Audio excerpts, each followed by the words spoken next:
ತಮಿಳಿಗ ವೆಟ್ರಿ ಕಳ್ಳಗಂ ಮುಖ್ಯಸ್ಥ C Joseph Vijay ಅವರು ತಮಿಳುನಾಡಿನ ಮುಖ್ಯಮಂತ್ರಿಯಾಗಿ ಪ್ರಮಾಣ ವಚನ ಸ್ವೀಕರಿಸಿದರು.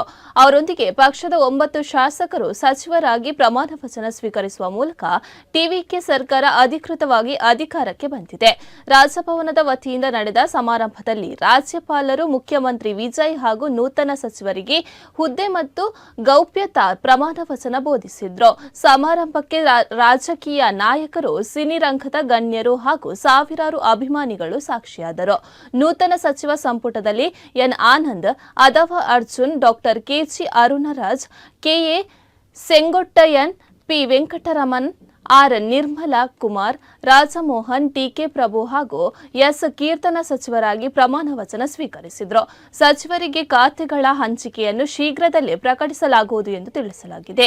ಟಿವಿಕೆ ಸರ್ಕಾರದ ಮೊದಲ ಸಚಿವ ಸಂಪುಟವು ಹಿರಿಯರ ಅನುಭವ, ಯುವಶಕ್ತಿ, ತಂತ್ರಜ್ಞರ ನಿಷ್ಠೆ ಹಾಗೂ ವೃತ್ತಿಪರ ಸಾಮರ್ಥ್ಯದ ಸಮನ್ವಯವನ್ನು ಒಳಗೊಂಡಿದೆ. ಆಡಳಿತದಲ್ಲಿ ಹೊಸ ಚಿಂತನೆಗಳನ್ನು ಪರಿಚಯಿಸುವ ಜೊತೆಗೆ ನಿರಂತರತೆಯನ್ನು ಕಾಪಾಡುವ ಉದ್ದೇಶವನ್ನು ಈ ತಂಡ ಪ್ರತಿಬಿಂಬಿಸುತ್ತಿದೆ ಎಂದು ಪಕ್ಷದ ಮೂಲಗಳು ತಿಳಿಸಿವೆ. ತಮಿಳುನಾಡಿನ ರಾಜಕೀಯದಲ್ಲಿ ಹೊಸ ಅಧ್ಯಾಯ ಆರಂಭಿಸಿರುವ ಟಿವಿಕೆ ಸರ್ಕಾರದ ಮೇಲೆ ಜನರಲ್ಲಿ ಭಾರಿ ನಿರೀಕ್ಷೆ ಮೂಡಿದೆ. ಸಿ ಜೋಸೆಫ್ ವಿಜಯ್ ಎನ್ನುம் நான்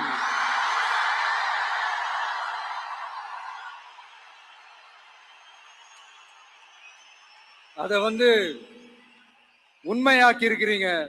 உண்மையிலே எனக்கு என்ன சொல்றதுன்னு எனக்கு தெரியல.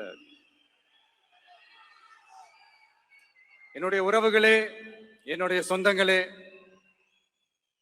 நான் ஒன்றும் தேவ தூதன்லாம் கிடையாது.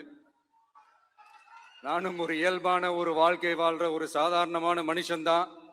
நான் முன்னாடியே சொன்ன மாதிரி அது செய்வேன் இது செய்வேன்னு பொய்யான வாக்குறுதிகள்லாம் கொடுத்து உங்களை நான் ஏமாத்த மாட்டேன். எது சாத்தியமோ அது மட்டும்தான் நான் செய்வேன். இம்மிடியட்டா உங்க மனசுல ஒரு கேள்வி ஒண்ணு வரலாம், அப்ப சாத்தியம் இல்லாததை செய்ய மாட்டாங்களா, செய்ய முடியாதா அப்படின்ற ஒரு கேள்வி ஒண்ணு வரலாம்.